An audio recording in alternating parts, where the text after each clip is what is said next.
Pitt and West Virginia have been playing football since 1895, but these two old arch rivals never played it like they did on October 17, 1970. A homecoming crowd of 45,000 turned out for one of the most incredible comebacks of all time. With quarterback John Hogan on the shelf, Dave Havern drew the starting assignment. It was a game Havern will never forget. The game begins with West Virginia's high-powered offense practically blowing Pitt right off the field.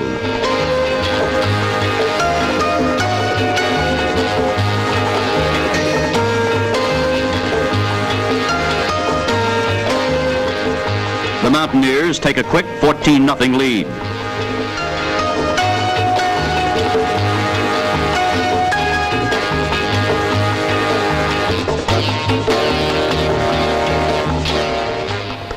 Then they make it 21-0.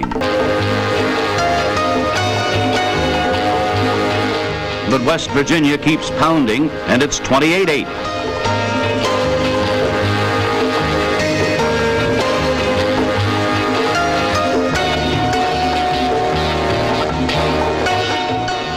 And then, unbelievably, it's 35-8. The score is West Virginia 35, Pitt 30, with enough time to pull off the impossible. Here come the Panthers. Second down, 7 at the West Virginia 43. He's handing off to Denny Ferris, cuts the corner, over the 40, knocked out of bounds, but up to the 38-yard line. Here come the Panthers now, high formation. Havern fakes to Ferris. He's passing for Esposito. He's got him at the 25. Out of bounds at the 21. First down, Pitt at the West Virginia 21-yard line. Havern handing off to Ferris, trying to get wide, turns the corner and gets over the 20 down into about the 17-yard line.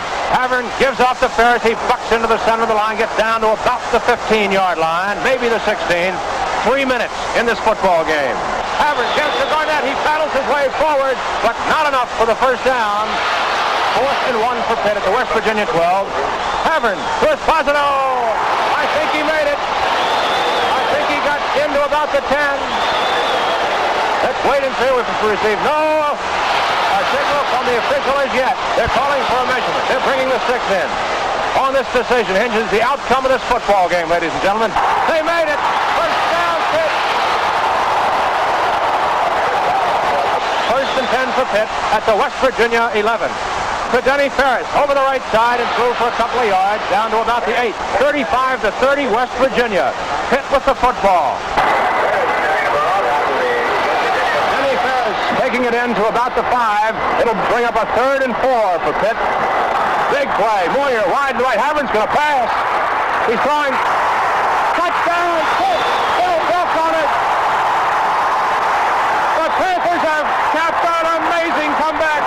They're ahead and Havern was hurt. Havern is stretched out on the field as the Panthers have gone ahead 36-35 in an unbelievable football game, ladies and gentlemen. And who would believe it? West Virginia leading 35-8 at halftime. Pitt is going to win this football game with a great second half comeback. It's all over. The final score is Pitt 36, West Virginia 35. Well, we welcome all of you to a very, very special segment of tonight's show. We're very, very pleased to have two of the principals, Greg and I, two of the principals from the 1970 West Virginia Pitt game, historic game, one of the biggest comebacks in college football history, certainly then, and still it's on the list. And we have the two quarterbacks, Dave Havern from Pitt and Mike Sherwood from WVU. And Greg, it's just so wonderful to see these two icons and legends together. And one of the things that was amazing, maybe not so much when you think about it, is that each of them would never be on the field when the other one was on it. So they're actually, would it be fair to say, meeting for the first time today? Would that be fair? I would guess.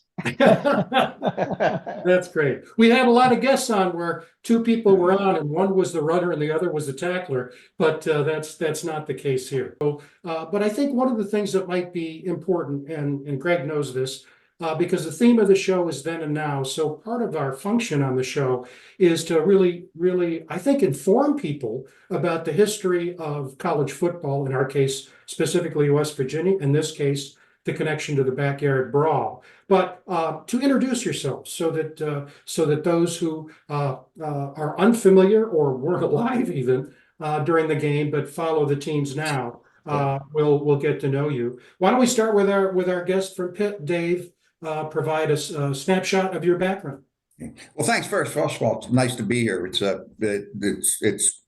I got, as 90 miles away in rivalries make us. It's still, you have a warm spot. I don't know what Mike does for us, but certainly Pitt, me, I always have a fondness for Mountaineers. I know a lot of them, banged into it. My brother-in-law, Tom Sikowski, made a whole lot of tackles for you guys at linebacker over the years.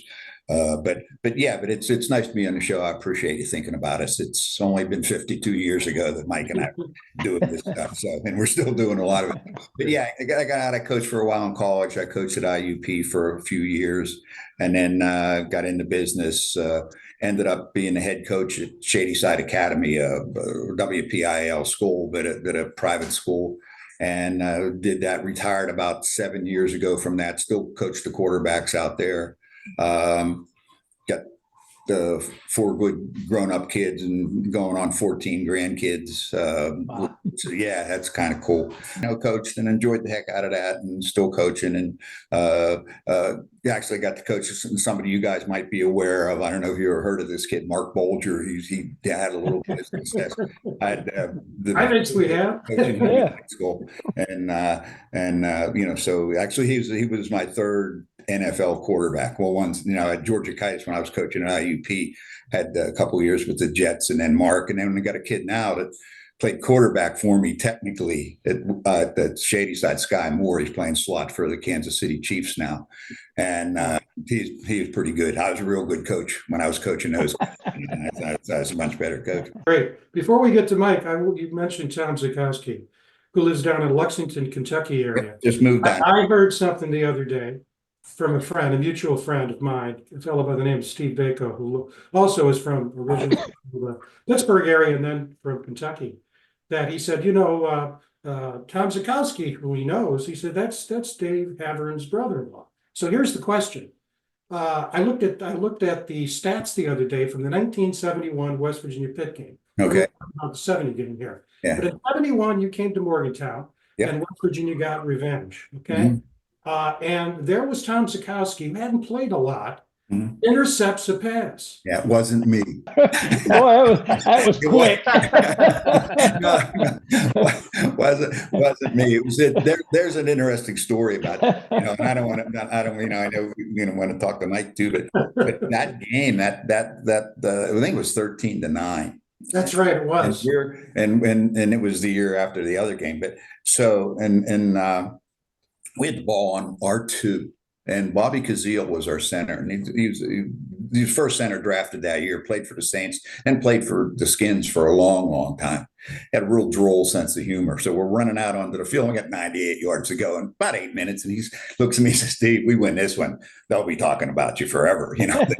So we get out to about the 50, and we're moving the ball, and I'm running, throwing. We got a pass, and I throw a little swing pass to a kid. And I get hit, and I think it was Billy Joe Mantooth. I mean, I think it was Billy, God bless him. And I slide down, and I said, hell, I can't move my shoulder. We ran into the locker room in the old stadium, which is the greatest place in the world. I mean, God, I wish, the new one's beautiful, but man, there's something like Morgan Mountaineer Field. Anyway, we were running, and it was back in the day, it's better living through chemistry, and so our team gives me the first one, and I got nothing, and he gives me another one. He said, I got nothing. I said, what are we looking for? He says, you're looking for like a little electric shock. And he gives me the next one, and man, it flops up. And I go, that's good. And we come running out, and there's all kids are sitting they're standing in the end zone, which is just great atmosphere. And it was Bobby Medwood, another kid from McKees Rocks, throws it to Zeke. And I just look, I said, it wasn't me. The long story, it wasn't me. Yeah, there you go. Well, I'll tell you, Mike, welcome to the Dave Havern Show here. Go ahead, Mike, your background, please.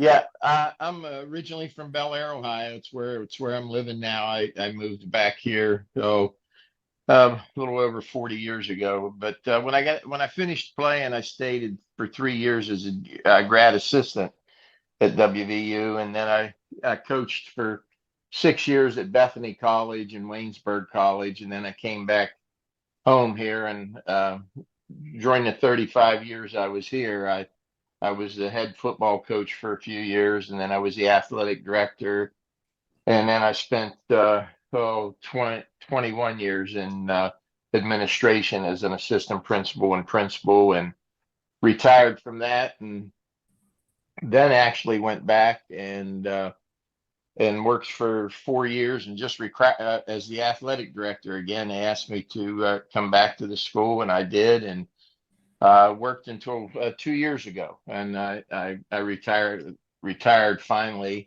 officially 2 years ago. And like Dave, I've got two kids. I've got a daughter that graduated from WVU and a son that graduated from Ohio State. I have 5 grandchildren, and I'm back here where it all started. Yeah. Wow. What great memories. And you guys weren't in the same class. Mike, you graduated after the 70 season, and Dave, you played, was it 70, 71 and 72? In 69. So Mike, were you a freshman in 67, Mike? Yes, in 67. Yeah, we Okay, came yeah, in so together. we were the same. That was before freshman, because we played you guys opener down in Aliquippa or down in Beaver Valley, I think. So yeah, so our sophomore years were congruent, and then I had mono going into the 69 season. So I got shirted then. So yeah, so Mike finished up playing in 70. I finished in 71. Yeah. So Mike, you weren't the quarterback in that 71 game then? No. Okay. No. That would have been Bernie Gallipa. Who I played with in Wheeling, with and Kirchner and Ox and Desmos and those guys. And all those guys, That was a great. I've sat here and I want to tell both of these guys, what a pleasure this is for people like me. I know Frank, when you wrote the book, got me involved with a lot of these guys who played back then. I vaguely remember these games. I watched them. I was only 9 or 10 years old. No offense, guys. 2 years old. But I do remember bits and pieces, and I've watched a lot of it film, and it is so much fun to hear all these great stories and these reflections. And I just can't tell you how much we appreciate both of you. Say that I'm sure Dave feels the same way. We're appreciative of just being remembered at this point. Yeah. And I'm not sure how many people out there listening are actually going to have any recollection of us playing. There'll be a lot of Google action, Mike. Yeah, that's right. Plus the film's in black and white too. So yeah. And I know Greg shares it with me, and I said it a bit before.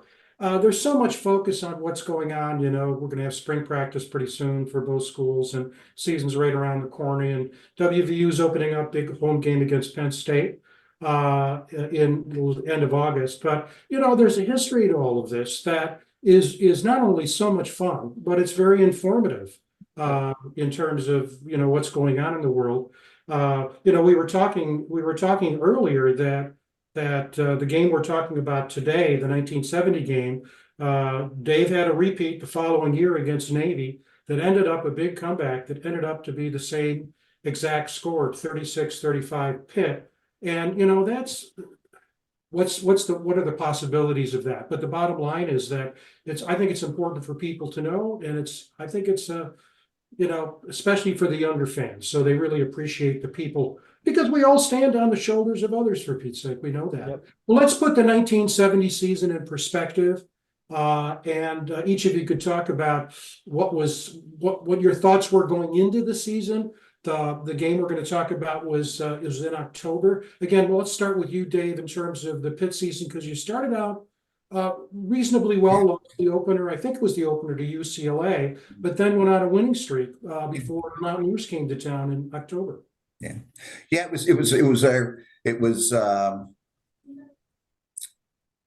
I was breaking in a new coach. we, we didn't see eye to eye on a lot of things. Carl DePasqua, God bless him. And but they came in '69, the year I was redshirted, so they didn't know me, you know, and so it was we were fighting. There was like a three-way battle for the job, you know. So it's like you had that on my mind, and then just got edged by UCLA at home, and then won I think the West Virginia game was the fourth straight. We beat Miami the next week, and we had been very good. I mean, it was Dave Hart, the guy who recruited me, and we was 3-27. So that was the last year was my sophomore year in '68, and then '69 was Carl DePasqua's first year, and they were maybe 3-7. I think we were still playing 10 games at that time. And probably the reason I got to play the whole West Virginia game is because John Hogan, the guy was the primary, my primary competition, twisted his knee down at Navy, like in a 10-8 game. So I probably wouldn't have made the second half because the first half was so bad for me, and things like that. So we were like 5-1, not used to being 5-1. It was rarefied air. Beat Miami the next week, I think, to go 5-1 and get ranked for the first time in maybe 10 years or something like that. But at a cost of like really, just attrition. We had tight ends playing linebackers and guards playing fullback. It was really, and I think we lost the last 4. So we ended up, so it wasn't, it wasn't a turnaround, but there was a couple or three, nice weeks where we were on a roll. Greg, it was a flip for West Virginia. Mike, obviously you guys won the Peach Bowl the year before. Bobby Bowden was now the coach. You had come off really, and I was there, the big upset against Duke the week before. And so, Right. Yeah. So talk about how you guys were thinking going into the 1970 season, and then your thoughts, particularly after the Duke loss, going into the Pitt game up at Pitt Stadium. Yeah, we were very optimistic going into the season because we had a lot of our people back. We were missing some really good players too, but we were very optimistic. Started off, I think we won the first 4 or something like that. Can't remember exactly how many. And then the Duke game was a real downer for us, And interesting fact there, that was the last time I think that the players ever stayed on campus the night before a game, because we were all still staying in the dormitories then, and all the football players, we all lived at Towers, and in the middle of the night they pulled a fire alarm and they evacuated the buildings, and so we stood outside the night before the Duke game for about an hour and a half, I think, in the middle of the night. And of course, when you got a game the next day, it's a little tough to get back to sleep and all. And so, the whole thing was just kind of out of whack. And then they stopped us one time down on the goal line on a 4th down play and kind of turned the game around, and we lost that. And so, it was a little bit of a downer, but then we went into the Pitt game, and we were certainly very confident going into the game. But the result of that game really put us in a funk, and we didn't play great for the next couple of weeks. We went to Penn State and just got slaughtered, and that was a game that was unexpected, because Penn State was not so much the loss, but the way that it happened, because Penn State, I think they were only like 7-3 that year, something like that. And it was kind of a down year for them. And then probably the most rewarding part of the season was the last game against Syracuse, because Syracuse had beaten both Pitt and Penn State during the season. And our last game there, we were able to come back and beat Syracuse in the last home game that year, and that was probably the most rewarding part of that season. Yeah, when I hear these teams that they played, I think the whole time I was growing up, those were the teams we played, and then when the Big East started and then fell apart, I mean, it's a whole new world now. And you know, my fondest memories as a Mountaineer fan, uh, growing up was turning that radio on at noon on Saturday and listening to Jack Fleming. And you know, that's what we did. And we love that. And I still miss doing that, you know. And I interviewed Tony Caridi one time and asked him about, you know, following in the footsteps of Jack Fleming. Of course, he said that can never happen. I couldn't fill his shoes for anything. But and I told him it's just not the same. I love listening to him, Tony, but it's just not the same. And I think my fondest memories are listening to those games back in the late 60s, early 70s, mid 70s. Just fantastic. And these memories that these teams that they play, it brings up, it does make you miss these rivalries and these Eastern games. Yeah. Yeah. And I was thinking, Dave, as Greg was saying that Ed Conway, we played a clip from Ed Conway.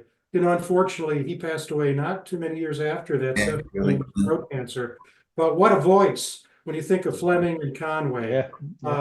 Great voices you just don't forget. They're with you forever. And then you have Bob Prince, of course. And Myron Cope, and you got to keep on going and going and going. You know, these guys are legendary. Anyway, so you know, for those who are familiar and those who are learning it today, it was a tale of two stories, really, cities, so to speak, of that game. First half was all WVU. So I wrote in the book, my wife and I, Kathy, got there late. We're both WVU alums, so we got there late. And by the time we got there, it was 21-0. I think it was Eddie Williams had just scored another touchdown.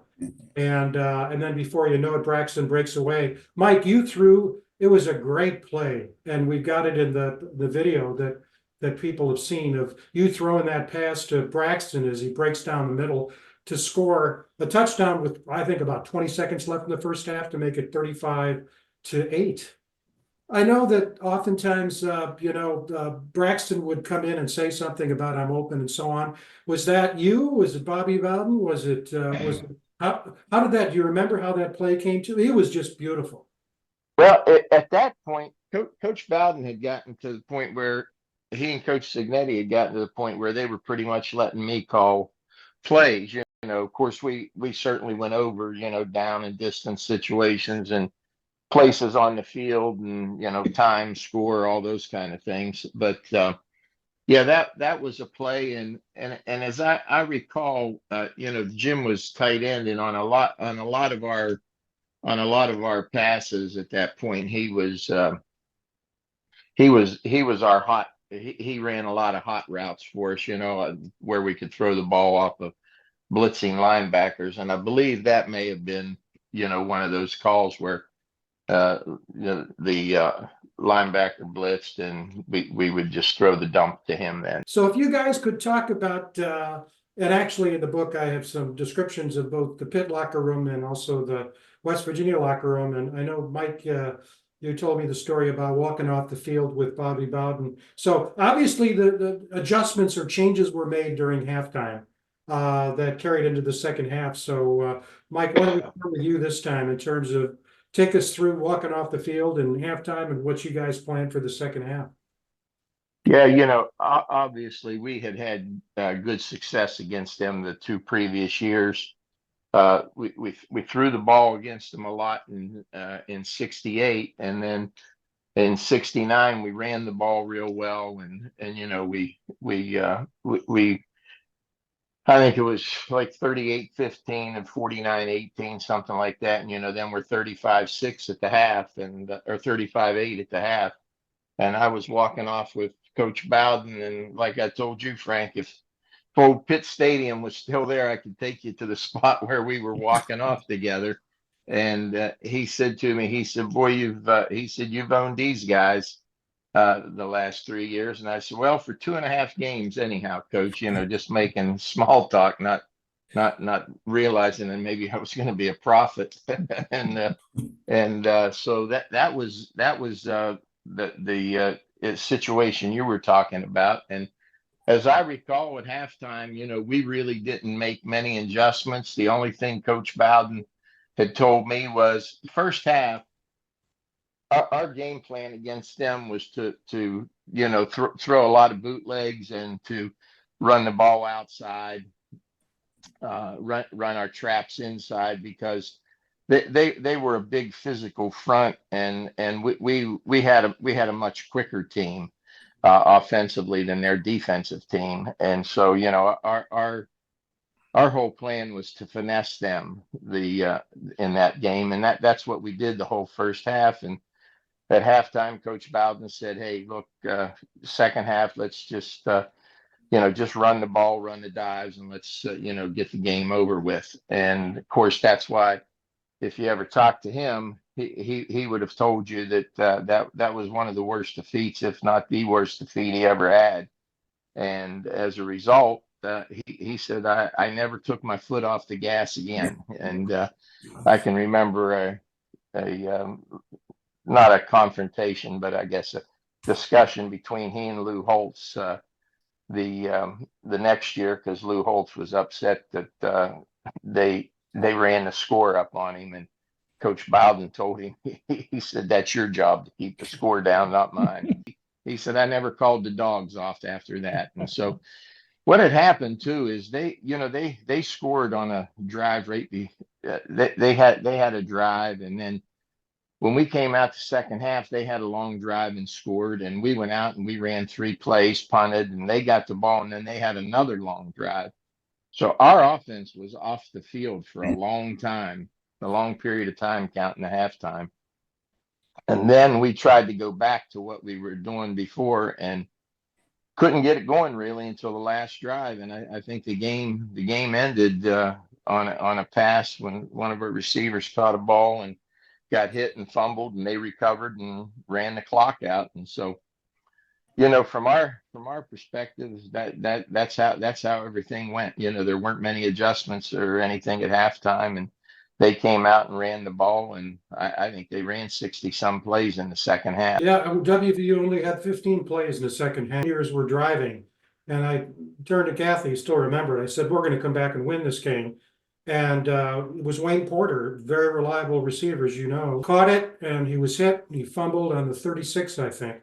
But yeah, so it's like, wow. Mike was being humble, and they owned us. I mean, we could do nothing against them from Mike and Braxton, and was it Eddie Williams? I think was a running back. Eddie Williams and Bob Gresham. Yeah, I mean, you guys were loaded. That was a good team, man.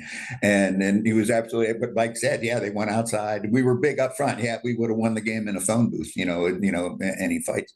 But it was just we did nothing right at all. We got, and it wasn't, the reason we weren't doing anything right is because West Virginia was pounding us. But we went in at the half, and nobody was like real emotional. Nobody was down. We'd been there before, unfortunately. We were in a little bit of a streak at the time, but a lot of times we went in, without the lead at halftime. And it was just, the only adjustment that the coaches made, they said, "Okay, we're going to go to a power I." We were bigger and stronger than West Virginia, just personnel wise. So we went in and just no fiery speeches or anything like that. Just go out and play, and just ran the ball and started to have some success doing it. Didn't punt, which was huge, because we probably punted 4 or 5 times in the first half. I don't think we had more than 2 first downs.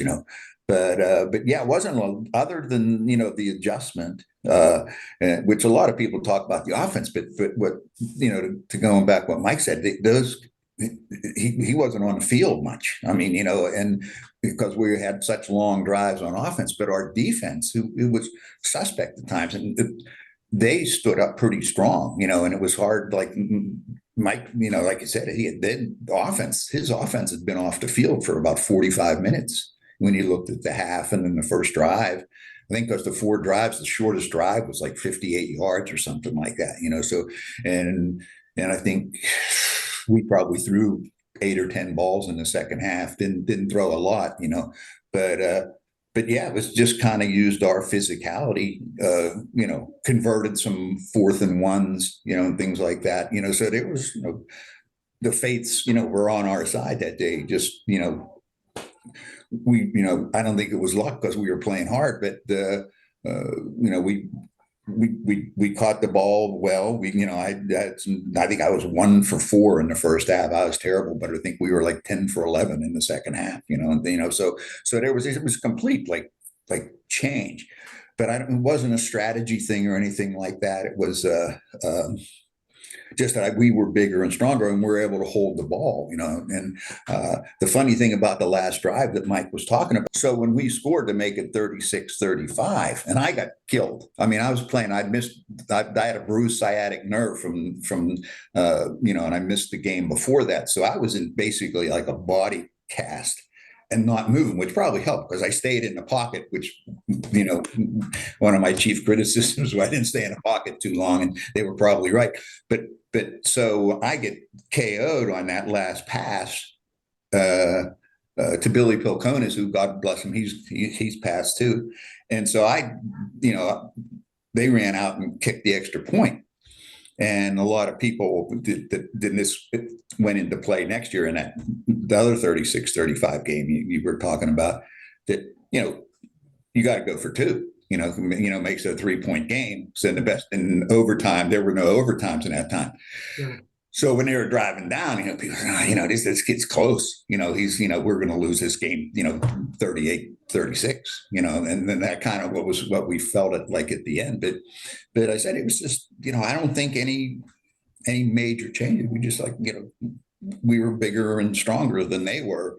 And it was, and just be able to keep them off the field. All he would have needed was one good drive, and nothing would have happened, So yeah.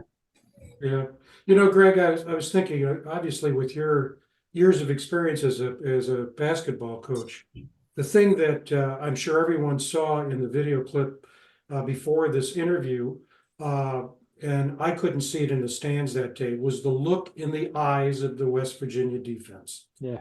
As you guys kept on scoring, as Pitt kept on scoring, it was the hands on the hips.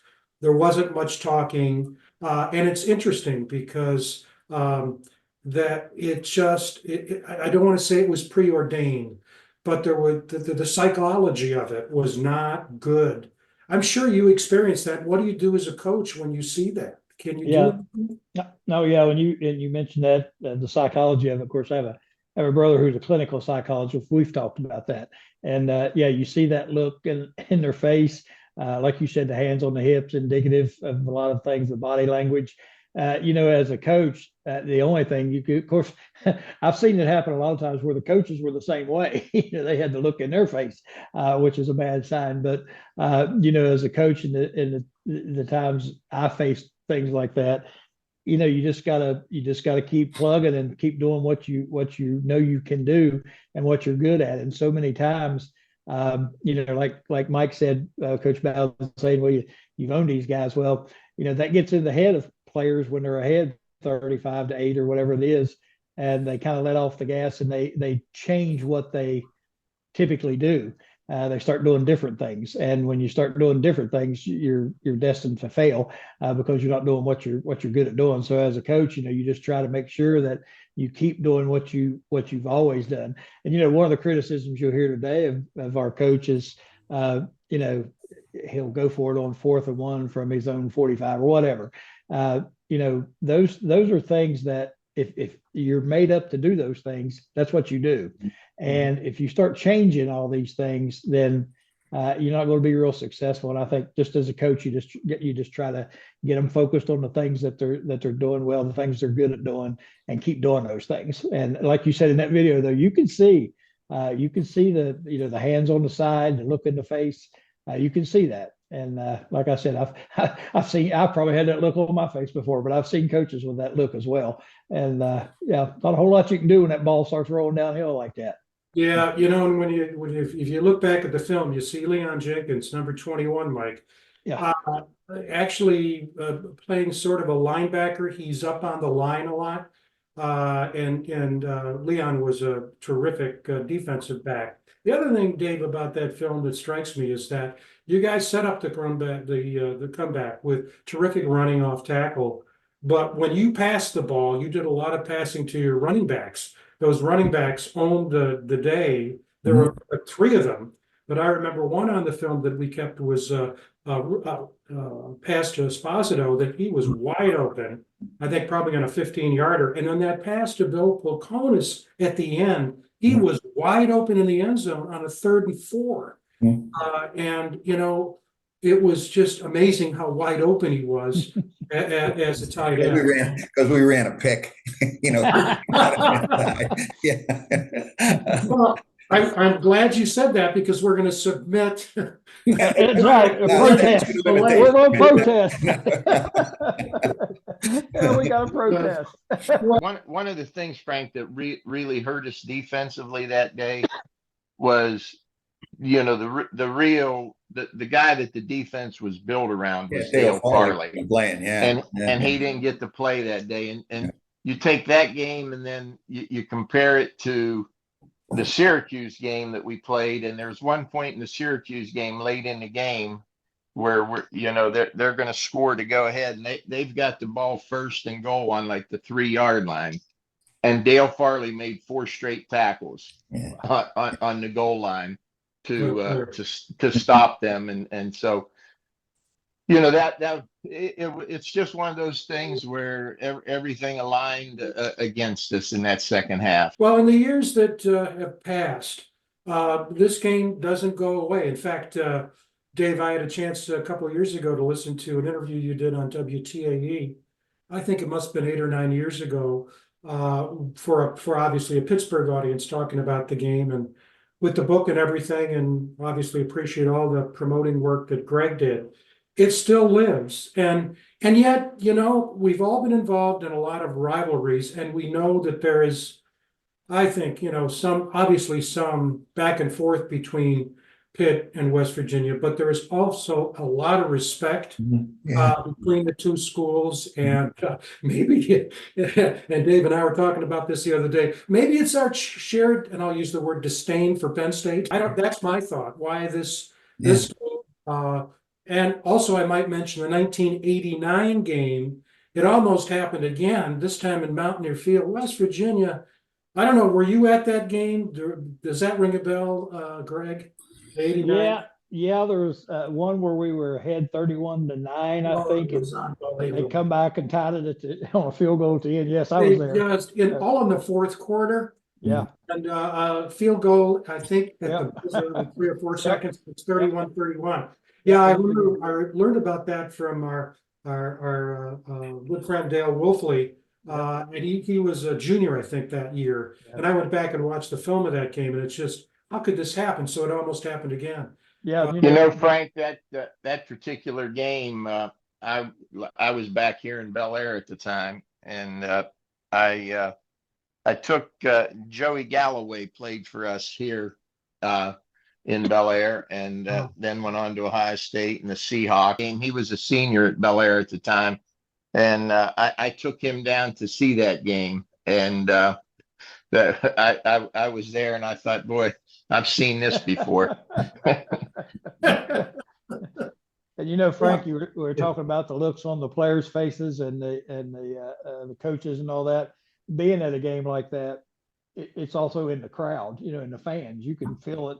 You can just feel the tension in the air. And that night, I remember it well. My buddies and I, we had season tickets and went. And when that second half started, we were like, man, it's just something's not right. You can just feel it. So I said, I think that's even in the crowd too. So you wonder sometimes if it's just not meant to happen, you know.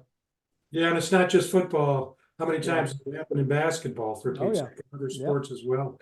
Yeah. Well, this has been great, guys. Any final comments you want to make? Let's start with Dave, and then Mike, and then we'll close with Greg. So any final comments, Dave, as you reflect on the game and the rivalry over the years? Well, yeah. Well, again, thanks. This has been fun. It's been nice to finally get a chance to meet Mike, and had a lot of respect for him over the years. But I hope they can keep this rivalry. You know, we were beset now, you know, with people like knocking down tradition. It's something that's, you know, over the years, you know, we grow longer in the tooth. And like I said, I got, you know, with Zeke and guys that I played with down in Wheeling and guys that I've run into over the years. And I'm sure Mike is the same way too. There was something about playing in, for your home school and things like that, and having a tradition of rivalries that are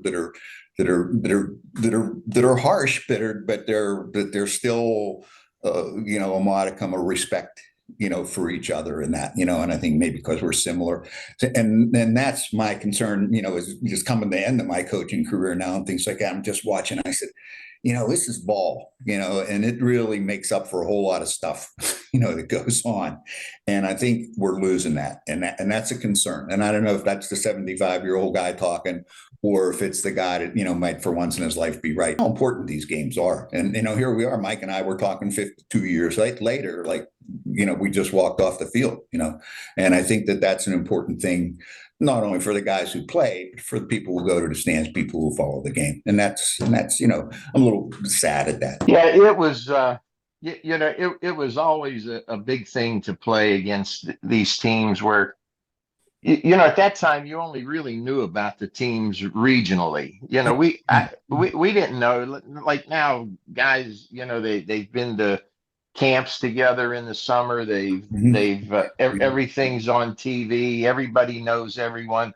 We only knew the guys in our little world, and I know especially for the guys that we had a lot of Western PA guys there playing for us, and I know that Pitt game was huge for them, and if you played at Pitt or West Virginia, whether you had ever been part of it, it became a big part of you, that rivalry. And like Dave said, I certainly hope they can figure out a way to keep it going, because it's a great rivalry, and it's a fun rivalry. And I think it's one where, although there's a lot of competitive spirit, it's still a friendly kind of rivalry, and that people respect each other and all. And of course, back then, like Dave said, everybody was kind of local.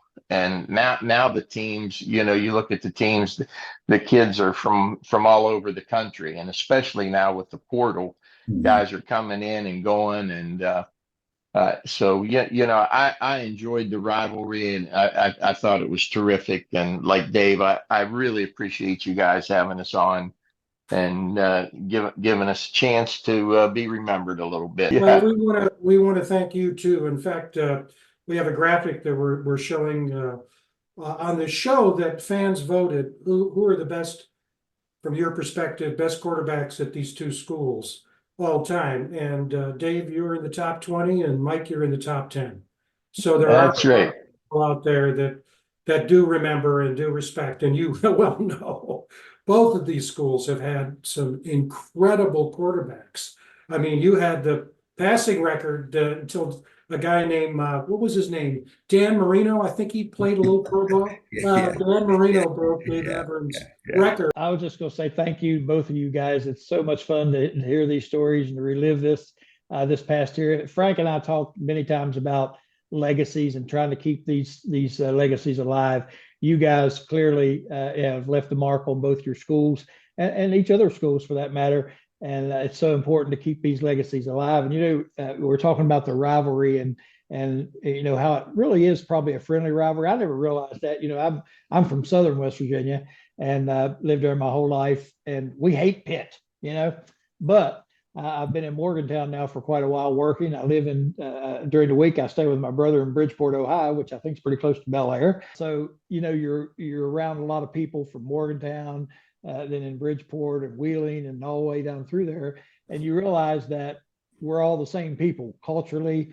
I mean, it's just a like person. And I think that's what makes the rivalry, a friendly rivalry yet competitive. And I think it's important for us to do things like this to keep that alive and to keep people informed and to keep these legacies alive. I think it's so important for all of us. And it has been an absolute pleasure for me to meet you, Dave, and to talk to Mike again. It's so much fun to listen to you guys talk about the past and to hear these stories. It's just super fantastic. And we appreciate you. Well, I can tell you personally, is my life is a lot richer because of folks like you, no question about that. And I got the chance to meet all of you because of Mountaineer football.